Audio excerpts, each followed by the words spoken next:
오늘부터 10월이 시작되었습니다. 10월은 자연의 절기로는 결실의 계절입니다. 그런데 교회의 절기로는 개혁의 계절이라고 이렇게 불러야 할 것 같습니다. 이유는 10월 30일이 10월 마지막 날이 교회 개혁 기념일이기 때문입니다. 특별히 올해는 교회 개혁 500주년을 기념하는 해이기 때문에 그 의미가 더 특별한 것 같습니다. 아마 10월 중에 엄청나게 많은 사람들이 종교교회라고 부르죠. 종교개혁 500주년 기념 행사들이 여기저기서 이런저런 내용으로 계속될 겁니다. 마침 교회력에 따른 성경 일과표는 10월 한 달 동안 마태복음 21장과 22장의 말씀을 순서대로 읽도록 제시하고 있습니다. 이 부분은 예수님이 생애 말에 예루살렘에 입성하셔서 예루살렘 성전에서 당시의 종교 지도자들인 대제사장들, 백성의 장로들, 바리새파 사람들, 젤롯 당원들, 사두개파 사람들을 상대로 해서 논쟁하거나 또는 그들에게 비유로 가르친 내용들을 담고 있습니다. 그래서 저는 앞으로 10월 한 달 동안 이 본문들을 가지고 한국교회 개혁 과제들에 대해서 연속적으로 생각해 보면서 교회 개혁 500주년의 의미를 되새기고 동시에 우리 서울제일교회가 앞으로 어떤 방향으로 나아가야 하는가 하는 그 길도 모색해 보고자 합니다. 오늘은 그 첫 번째 시간입니다. 오늘 복음 말씀의 소재는 논쟁입니다. 본문을 보면 예수님이 성전에서 가르치고 계실 때에 대제사장들과 백성의 장로들이 몰려와서 예수님께 말싸움을 겁니다. 즉, 이 논쟁은 여럿이 몰려와서 한 사람을 상대한 매우 불공정한 것이었습니다. 쟁점은 뭐였냐면 누가 예수님에게 이런 권한을 주었는가 하는 것이었습니다. 근데 본문이 말하는 이런 권한이라고 하는 것은 직접적으로는 하루 전날에 있었던 성전 정화 사건을 가리킵니다. 전날 예수님께서는 예루살렘 성전에 들어가셔서 성전 뜰에서 매매하던 자들을 모두 내쫓으시고 저들의 기물을 둘러 엎으셨습니다. 이에 유대 지도자들이 예수님께 몰려와서 당신은 무슨 권한으로 이런 일을 하시오 하며 따진 것입니다. 그런데 이 구절을 영어 성경으로 보면요, 저들이 대기한, 그러니까 당신이 무슨 권한으로 이런 일을 하시오 할 때 우리말로 단수처럼 번역되어 있는 이 말이 this thing이 아니라 these things라고 이렇게 복수로 번역되어 있습니다. 그러니까 하나 이상의 사건에 대해서 지금 저들은 문제 제기를 하는 건데요, 이것을 생각해 보면 유대 지도자들은 하루 전날 있었던 성전 정화 사건뿐만이 아니라 이틀 전에 있었던 예수님의 예루살렘 입성 시위 사건도 문제 삼고 있었던 것으로 보입니다. 저들은 이 신문을 통해서 예수님을 로마 당국에 고발할 구실을 찾고자 했던 것입니다. 그런데 예수님은 저들의 유도신문에 걸려들지 않았습니다. 예수님은 너희가 내 질문에 대답하면 나도 너희의 질문에 답하겠다, 이렇게 말씀하시고 저들에게 질문을 던졌습니다. 요한이 누구에게서 권한을 받아서 세례를 베풀었느냐? 하늘에서냐 아니면 사람에게서냐? 이 질문을 들은 유대 지도자들은 순식간에 수세에 빠졌습니다. 문자 그대로 진퇴양난이었습니다. 그 권한이 하늘이 주었다고 하면 왜 하나님께서 요한에게 권한을 줬는데 너희들은 요한을 안 믿었냐? 이렇게 예수님에게 혼날 것이고요. 그리고 사람이 주었다, 저 요한의 권한은 하늘에서 받은 게 아니라 그냥 지 멋대로 하는 거다, 이런 식으로 답하면 거기 주변에 몰려있던 모든 사람들이 다 세례자 요한을 예언자로 여기고 있었기 때문에 그 사람들에게 봉변을 당할까 봐 두려웠습니다. 그래서 이렇게 대답할 수도 없고 저렇게 대답할 수도 없고 곤란해서 저들은 의논 끝에 모르겠다고 궁색한 답변을 내놓았습니다. 그러다 예수님은 너희가 내 질문에 대답하지 못했으니 나도 너희 질문에 대답하지 않겠다고 하십니다. 저들은 예수님의 질문에 대답을 못했고요, 예수님은 저들의 질문에 대답을 안 했습니다. 이렇듯 예수님은 단지 저들의 공격을 피하셨을 뿐만이 아니라 저들의 질문을 역이용해서 허를 찔렀고요, 군중들 앞에서 저들을 톡톡히 망신 주었습니다.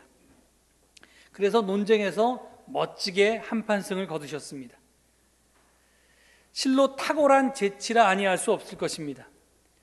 이 토론은 제가 처음에 말씀드렸던 것처럼 여럿이 몰려와서 한 사람을 상대한 매우 불공정한 것이었습니다.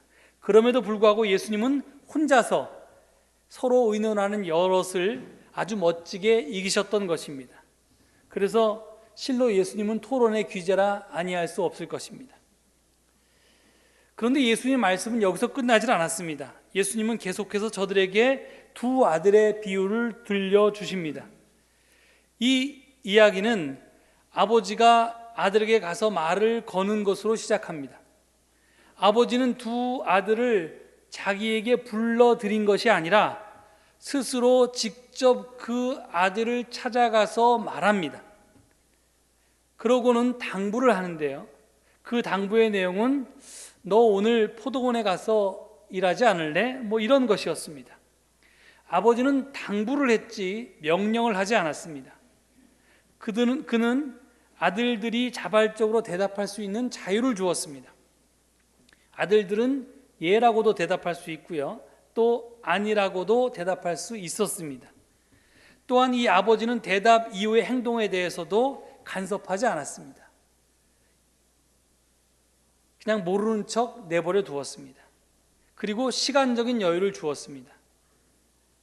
그런데 이 시간 동안 아들들은 자기들의 첫 결심을 바꾸었습니다.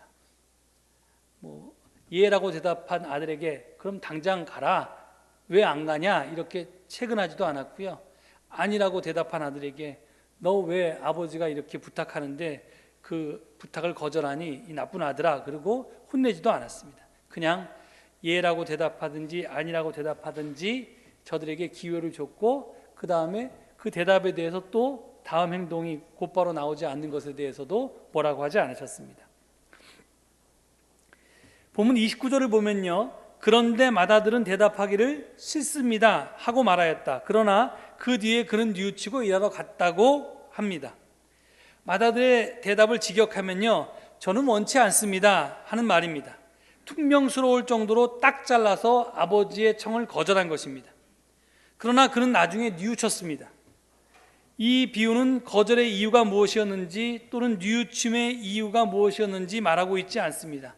단지 그는 일하러 갔다는 결말만을 강조하고 있을 뿐입니다.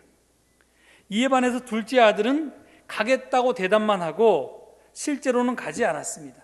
30절은 둘째 아들은 대답하기를 예 가겠습니다 아버지 하고서는 가지 않았다고 증언하고 있습니다. 둘째는 선뜻 대답했습니다. 그러나 그 대답은 빈 대답이 되고 말았습니다. 가겠다고 했으나 가지 않았기에 결국은 거짓 약속, 거짓 맹세가 된 것입니다. 예수님은 너희는 어떻게 생각하느냐? 28절에 이런 질문으로 비유를 시작했습니다. 그리고 짧은 비유 이야기를 들려주시고는 유대 지도자들에게 이렇게 물었습니다. 이 둘 가운데서 누가 아버지의 뜻을 행하였느냐? 저들은 이번에는 서로 의논하지 않고 아주 쉽게 판단을 내리고 자신 있게 맏아들입니다 하고 대답했습니다. 올바른 대답이었습니다. 하지만 저들은 이 비유가 바로 자기 자신을 향한 비판인지를 몰랐습니다. 예수님은 지금 너희는 이 두 아들 가운데 누구에 해당하느냐, 말만 한 아들이냐 아니면 실천에 옮긴 아들이냐 한번 스스로 되돌아보아라 하는 취지로 이 비유 이야기를 유대 지도자들에게 들려주셨는데 말입니다. 오늘 증언을 준비하면서 성서 일과표가 제시한 오늘의 복음 말씀을 읽고 저는 처음에 조금 의아했습니다. 제가 방금 말씀드린 것처럼 오늘의 복음 말씀은 하나가 아닌 두 개의 이야기를 담고 있기 때문입니다. 앞에는 논쟁 이야기가 있고요, 뒤에는 비유 이야기가 실려 있습니다. 왜 하나가 아닌 두 개의 이야기를 본문으로 제시해서 설교의 초점을 흐트러뜨릴까 하는 것이 제 불만이었습니다. 이게 논쟁에 대한 이야기만 본문으로 주어졌든지 비유 이야기만 본문으로 주어져야지 하나의 초점을 맞춰 설교하기 쉬운데, 초점이 안 맞는 두 이야기를 본문으로 주어져서 어떻게 하라는 건가, 이렇게 좀 불만이었는데요. 하지만 곰곰이 생각해 보니까 그게 아니었습니다. 만약 첫 번째 논쟁 이야기만 본문으로 제시했다면 우리는 토론의 달인인 예수님에게만 주목했을 것입니다. 예수님의 기막힌 논리와 말솜씨에 경탄하면서 마치 유대 지도자들과의 논쟁에서 내가 이기기라도 한 듯이 좋아했을 것입니다. 그런데 예수님은 그걸 원하지 않으셨던 것 같습니다. 말만 잘하는 사람을 원치 않으셨던 것입니다. 하나님 나라 일꾼은 말 잘하는 사람이 아니라 일을 잘하는 사람이기 때문입니다. 하나님 나라는 말로 들어갈 수 있는 것이 아니라 행동으로 들어갈 수 있기 때문입니다. 그래서 예수님은 마태복음 7장 21절에서 나더러 주님 주님 하는 사람이라고 해서 다 하늘나라에 들어가는 것이 아닙니다. 하늘에 계신 내 아버지의 뜻을 행하는 사람이라야 들어간다, 이렇게 말씀하신 것입니다. 너희들 내가 말 잘한다고 부러워하지 말아라. 말 그거 아무리 잘해봤자 말짱 소용없다. 말보다 중요한 것이 행동이다. 이제부터 내가 들려주는 비유 이야기를 한번 들어보아라.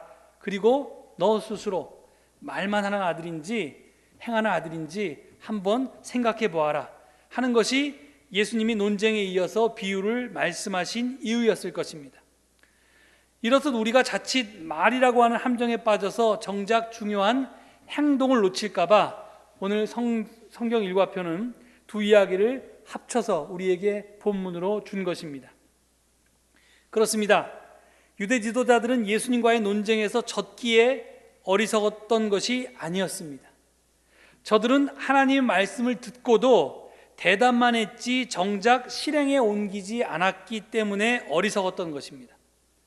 그래서 예수님은 산상수훈의 결론에서 마태복음 5장, 6장, 7장의 산상수훈의 말씀이 있는데 그 결론에 가서 내 말을 듣고 그대로 행하는 사람은 반석 위에다 자기 집을 지은 슬기로운 사람과 같다고 하셨고, 나의 말을 듣고서도 그대로 행하지 않는 사람은 모래 위에 자기 집을 지은 어리석은 사람과 같다고 말씀하셨던 것입니다. 이렇듯 오늘의 복음 말씀은 너무나 쉽고 간단한 메시지를 담고 있습니다.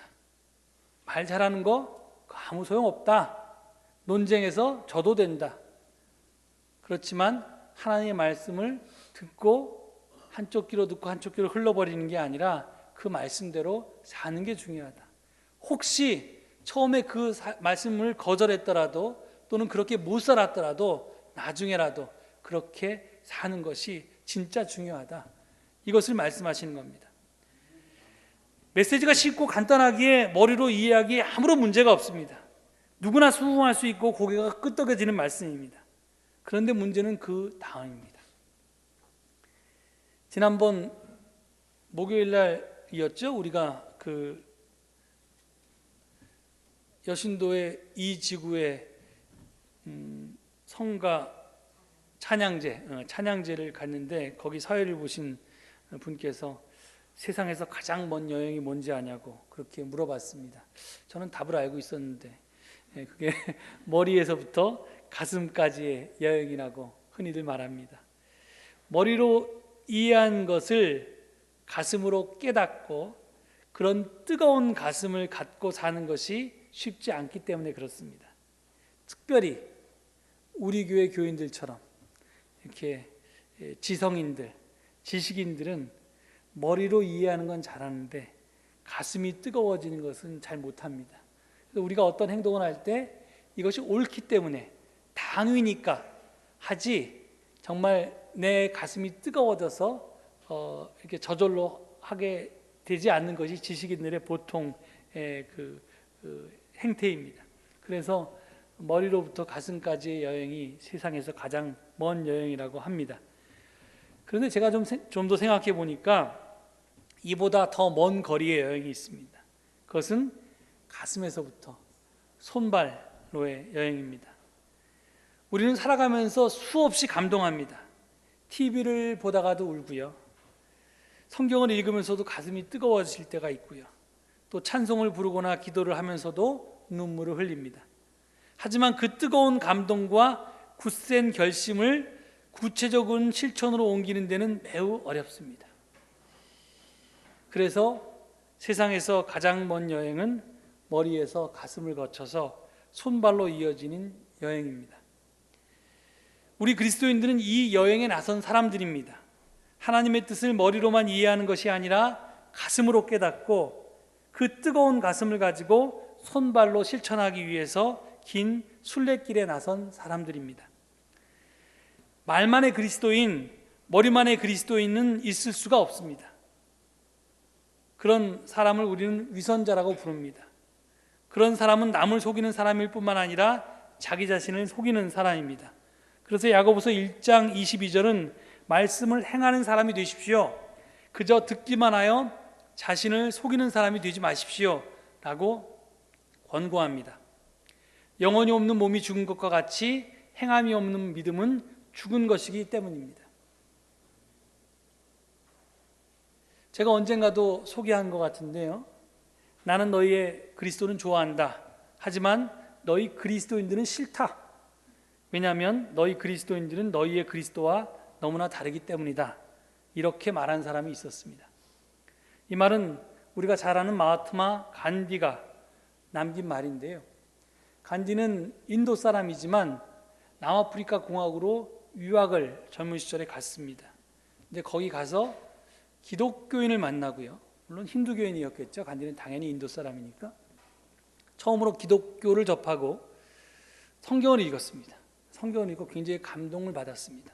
특별히 산상수훈, 아까 얘기한 마태복음 5장, 6장, 7장의 말씀을 읽고 이 말씀이야말로 수세기에 걸쳐서 우리 인도를 괴롭혀온 카스트 제도를 해결할 수 있는, 그것을 파괴할 수 있는 답이라고 확신하고는 그는 나는 이제 힌두교를 버리고 개종해서 그리스도인이 되어야겠다, 이렇게 진지하게 생각하고 어느 주일날 아침에 교회를 찾아갔습니다. 그런데 교회 입구에서 그만 제지를 당했습니다. 교회 문지기가 그에게 말했습니다. 예배에 참석하고 싶으면 이곳 백인교회 말고 당신 피부 색깔하고 똑같은 저 길 건너에 있는 흑인들을 위해 마련된 흑인교회 가서 예배를 드리십시오, 이렇게 말했습니다. 그 말을 듣고, 아니 원수를 사랑하고 화평하게 지내라는 말이 성경에 써 있는데 기독교인들은 백인 따로 흑인 따로 예배를 드리는구나, 백인은 흑인교회에 들어갈 수 없고 흑인은 백인교회에 들어가서 예배조차 못 드리는구나, 이 사람들 순 엉터리구나, 이렇게 생각하고 간디는 교회를 떠났고 다시는 돌아오지 않았습니다. 나는 너희의 그리스도는 좋아한다. 하지만 너희 그리스도인들은 싫다. 너희 그리스도인들은 너희의 그리스도와 너무나 다르기 때문이다 라는 간디의 이 날카로운 비판은 반세기가 훨씬 지난 지금도 여전히 유효합니다. 아니, 그때 남아프리카 공화국에서보다, 그리고 지금 인도에서보다 지금 대한민국에서 더 절실하고 유효할지도 모르겠습니다. 당시 간디는 왜 교회를 떠났습니까? 지금 왜 많은 사람들이 한국 교회를 떠날까요? 많은 이유가 있을 것입니다. 하지만 그 중에서 가장 큰 이유는 우리 그리스도인들이 말만 그럴듯하게 하지 실제 삶에서는 모범을 보이지 못하기 때문입니다. 말로는 예수님을 믿는다고 하면서 실제로는 예수님의 말씀대로 살지 않기 때문입니다. 예수님은 하나가 되라고 하셨건만 교회는 세워지는 곳마다 분열을 일으켰습니다. 장로교니 감리교니 침례교니, 우리가 아닌 교회들은 다 이단입니다. 하다못해 같은 교단 내에서도 치고받고 싸우고 교회에서도 분열을 일삼습니다. 예수님은 나누고 섬기라고 하셨건만 교회는 제 몸집 불리기에만 급급합니다. 예수님은 서로 사랑하라고 하셨건만 교회와 교인들은 자기들끼리도 사랑하지 못합니다. 원수를 사랑하라고 하셨는데 그리스도인들에게 원수는 단지 무찌르고 타도해야 할 대상에 불과합니다. 그래서 공산당도 다 없애야 되고 이슬람 교도들도 다 없애야 되고 동성애자들도 다 지구상에서 쓸어버려야 됩니다. 그래야지만 하나님 나라가 온다고 생각합니다. 가장 배타적이고 자기중심적이고 이기적인 사람들, 헌금을 모을 줄만 알았지 사회를 위해서 쓸 줄 모르는 인색한 집단, 이게 저들이 경험한 그리스도인들과 교회였습니다. 그래서 저들은 교회를 떠났던 것입니다. 아니, 단순히 떠난 것을 넘어서 교회를 비판하고 공격하기에 이르렀습니다. 그리고 그 공격은 그리스도인과 교회를 넘어서 예수님에게로까지 향했습니다. 간디는 나는 너희 그리스도는 좋아하지만 그리스도인은 싫다, 이렇게 얘기했는데요. 지금 한국의 사람들은, 일반 국민들은 나는 너희 그리스도인들이 꼴 보기 싫으니까 그 창시자인 그리스도도 싫다, 이렇게 얘기합니다. 그래서 개독교라고 부릅니다. 그렇습니다. 이제 말 따로 삶 따로인 언행 불일치는 내가 구원받을 수 있느냐, 내가 하나님 나라에 주니어 주여 부른다고 다 하늘나라에 들어가는 것이 아니고 하나님의 뜻을 행하는 자라에 들어간다고 했으니까 내가 하늘나라에 들어갈 수 있느냐, 내가 구원받을 수 있느냐 하는 것을 넘어서는 문제입니다. 언행 불일치는 나의 구원을 불가능하게 할 뿐만이 아니라 남의 구원까지 가로막는 죄악입니다. 나로 인해서 예수 그리스도가 욕을 먹고 나로 인해서 사람들이 하나님께 등을 돌리기 때문입니다. 그런 우리 앞에 오늘 예수님께서 물으십니다. 어떻게 생각하느냐? 너는 과연 맏아들이냐? 아니면 둘째 아들이냐? 실천하는 신앙인이냐? 아니면 말만 하는 위선자냐? 저는 우리 모두가 이 질문에 진지하게 답할 수 있기를 바랍니다. 그리고 그 대답은 제가 늘 말하듯이 입이 아니라 몸으로, 삶으로 답해야 합니다. 그래서 예수 믿는 사람들이 왜 저래? 하는 비난이 우리로부터 나오는 것이 아니라, 사람들이 우리를 보고 그렇게 얘기하는 게 아니라, 저 사람이 믿는 예수라면 나도 한번 믿어보고 싶다 하는 고백이 나올 수 있기를 바랍니다. 이 세상 가운데서 악취를 풍기는 것이 아니라 그리스도의 향기를 품어낼 수 있기를 바랍니다. 우리가 이메일이나 또는 집에도 정말 정크 메일이 많이 오는데요, 쓰레기 같은 메일들이 많이 오는데 그런 쓸데없는 메일이 아니라 구원의 기쁜 소식을 전하는 반가운 편지가 될 수 있기를 바랍니다. 우리 교회와 그리스도인들이 이 개혁의 계절에 스스로에게 솔직하게 묻고 그리고 정직하게 대답하기 수 있는 그런 계기가 되길 바라고, 오늘 이 말씀 앞에서 여러분 스스로도 참된 대답을 여러분의 삶으로 찾는 그런 시작이 될 수 있기를 간절히 축원드립니다. 기도하겠습니다. 하나님, 우리가 손가락을 들어 남을 흉볼 때 검지는 남을 향하고 있지만 나머지 세 손가락은 나 자신을 향하고 있음을 잊지 않게 하옵소서. 남을 비판하고 비난하기에 앞서 스스로를 성찰할 수 있는 저희 되게 하시고, 정말 말씀 앞에서 내가 어떻게 살아가고 있는가, 내가 생각하는 대로 살고 있는가, 저희들 늘 물으며 우리의 삶으로, 행동으로 하나님의 말씀을 실천할 수 있는 참다운 그리스도인, 참 교회되게 인도하여 주시옵소서. 감사드리며 예수 그리스도 이름 받들어 기도 올립니다.